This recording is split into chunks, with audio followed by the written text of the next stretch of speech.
Good morning from the shore of Thirlmere in the Lake District. I'm Tony Higginson, and today I'm going to show you how I photographed this landscape in what are pretty much perfect conditions for Thirlmere. I've only been down here once before, but it's a little gem. I'll show you what it is I'm photographing. Look at these conditions. Beautiful. Just sort of misty, foggy. Everything that's great about the Lake District, this. And I didn't plan on coming down today to the lakes, but I just couldn't resist it when I saw the forecast. A scene like this has to have mist or fog. I'll tell you why. This headland that sticks out, normally it just blends into the background, into those distant trees, and forms like an hourglass shape, you know, like an egg timer on its side. I don't want that. I want there to be separation, and the mist separates it for us. It pushes the distant trees back and allows these to pop forward, especially when I manipulate it a little bit in my post-processing. And it's just a gorgeous scene, you know. You can zoom in on anything here, and there's lovely little shots to be had. I'm shooting it on me 70 to 200, anything ranging from 100 to 200 mil, shooting different shots. No polarizers, no filters, no trickery needed for something like this. Nature's done all the trickery for us, and you can just take shots, you know. I shoot at around f11, something like that. What am I on? I don't know, f10. And just set the exposure, you know, the shutter speed appropriately for that f-stop, ISO 100, and you just can't go wrong. What I'm going to do now is I'm going to work my way further round the shore to take different shots of a similar scene, but sort of from a different angle, see what works best, and just enjoy such a peaceful morning. It's gorgeous here, love it. Well, it seems like every time I come out at the moment, I'm getting nice images, but the conditions have been great this year, like I've been saying on my other videos, and in these kind of foggy, misty conditions, oh, it's gorgeous. But it's not too foggy, I can't see anything, it's just right. It's just right, you know? It's great anyway. So, stick with me and you're going to see lots more images that I captured today.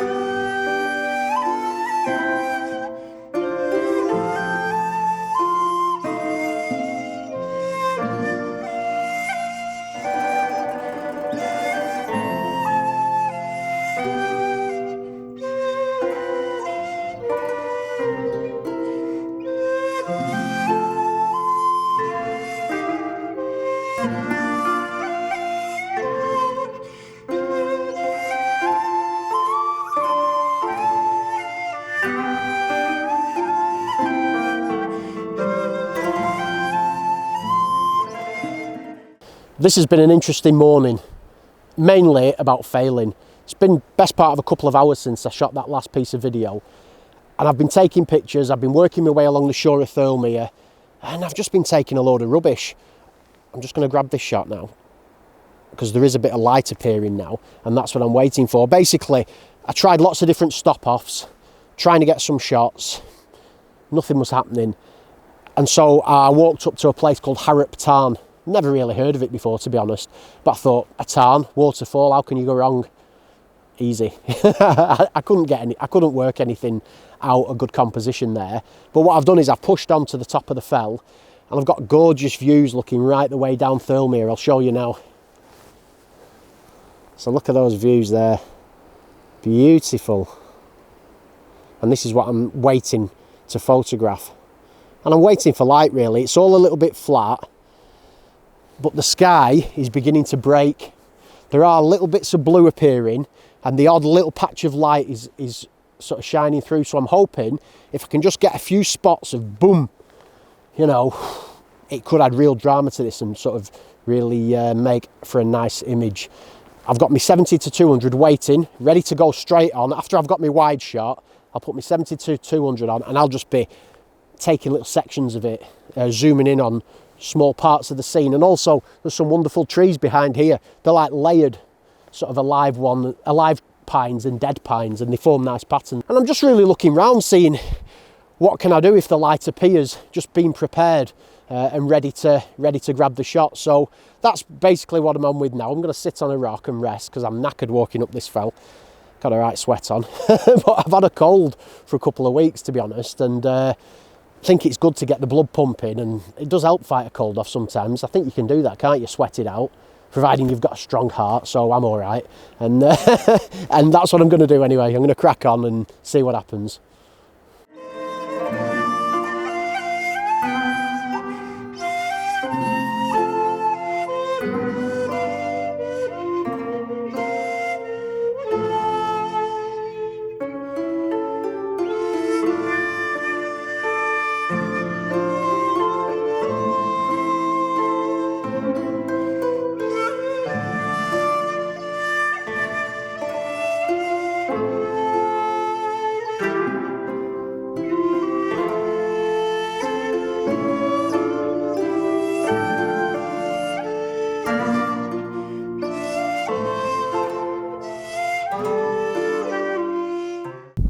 I'm at a classic location, and you're thinking, no, surely he's not doing the honeypot spots. Yes, but with a twist.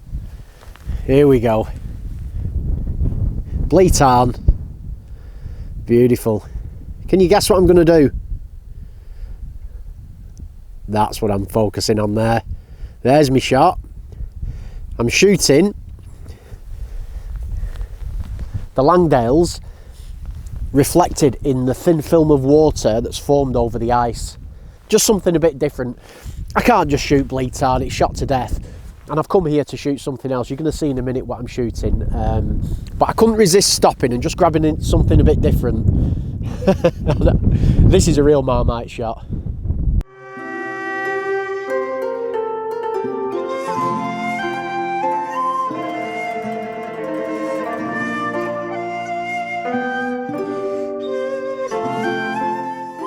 I followed this brook downstream from Bleat Tarn. It's probably about 150, 200 yards, and it comes to a waterfall. I've shot this quite a few times and I've taken some really good pictures, and today it's terrible. I don't know if the flow's changed, maybe someone's moved some boulders in the way, and it seems to have changed the route of the water. And I photographed it in the past with big sort of tree trunks in the main flow. Looks really good, you know, it's like a black and white image. I'm going to show you where it is now, just in case you want to come and have a crack at this yourself. It's a little bit dodgy to get down to, but not too bad. You know, you've just got to be careful, you know, and sort of climb down. Here it is.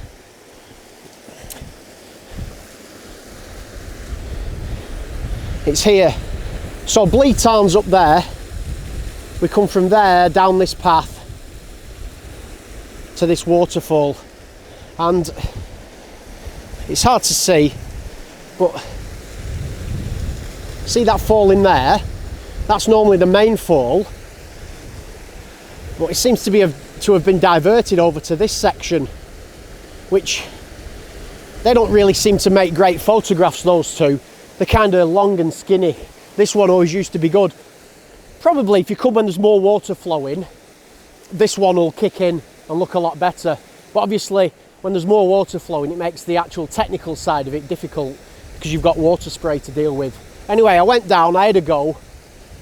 My picture's rubbish, but I found a spot where I just started over there in this brook, and I quite like this one. I think it was definitely a lot better than the one from down there. I don't know if this has been arranged by someone. I suspect it has. Probably a photographer has thought, I know what would be good. It'd be great if we had a little cascade here to photograph. Anyway, I didn't put it there, but it's there, so I photographed it, and I like it. It kind of works. If I show you the setup here,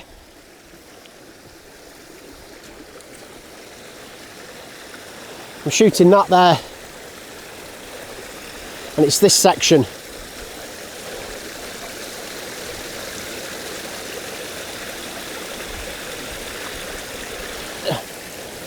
Because it's getting dark, I don't need any filters.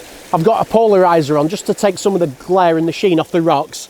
And at ISO 50, it's giving me about 6-7 seconds now at sort of f14, which is perfect.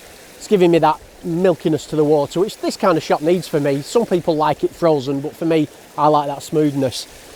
And it's just all about micro adjusting the exact position of the camera, tilting it a little bit, zooming in, zooming out, move the tripod in, and just get everything so that it just sits sort of sweetly within the frame. And I think I've got quite a decent picture.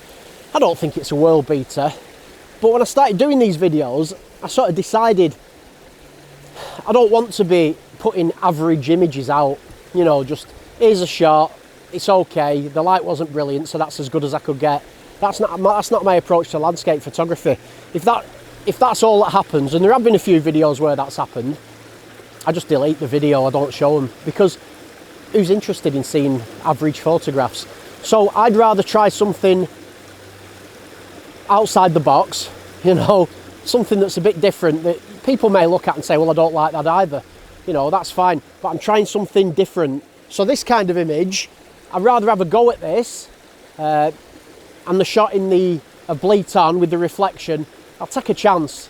And I think if you're taking chances in your work, not only are you going to improve, you've got more chance of getting something original and new. You know, just turning up and taking the standard shots, that's great if that's all you can do, and that's all you want to do. But for me, you know, it's I want something that's new to me, basically. So it's been a great day. I say great, it's been a challenging day. I got some lovely light earlier on. I love those pictures. I'm hoping they're going to look good on the PC. But since the morning, it's been a bit of a grind and a bit of a struggle, but we'll see what I've got. And as always, thanks for watching.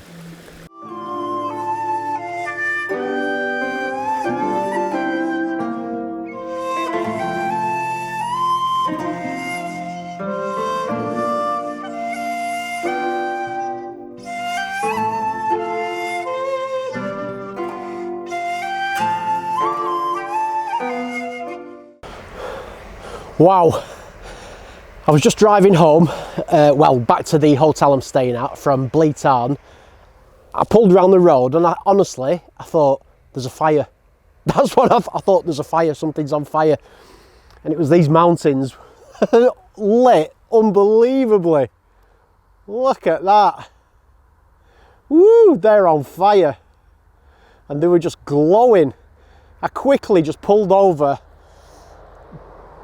slammed my car in a lay-by and just jumped into the field next to my car and just quickly fired off a few frames.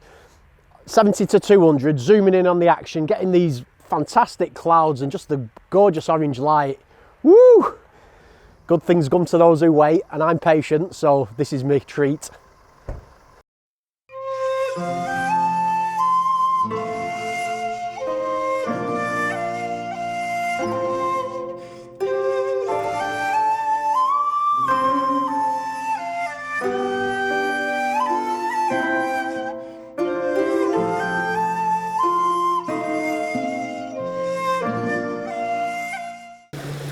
What I do want to say is thank you to all the people who have subscribed to my channel and who are supporting me. The clicking like, the commenting. I'm getting loads of positive feedback, and it's helped me confidence in terms of speaking to the camera and what I do. And it's just giving me the motivation to go on and produce more videos, knowing that people are enjoying them and they're learning a few things, which is what it's all about. So yeah, thanks again. And if you're new to the channel and you've not subscribed, click subscribe, turn your notifications on to see all my new videos, and there's going to be lots more coming your way.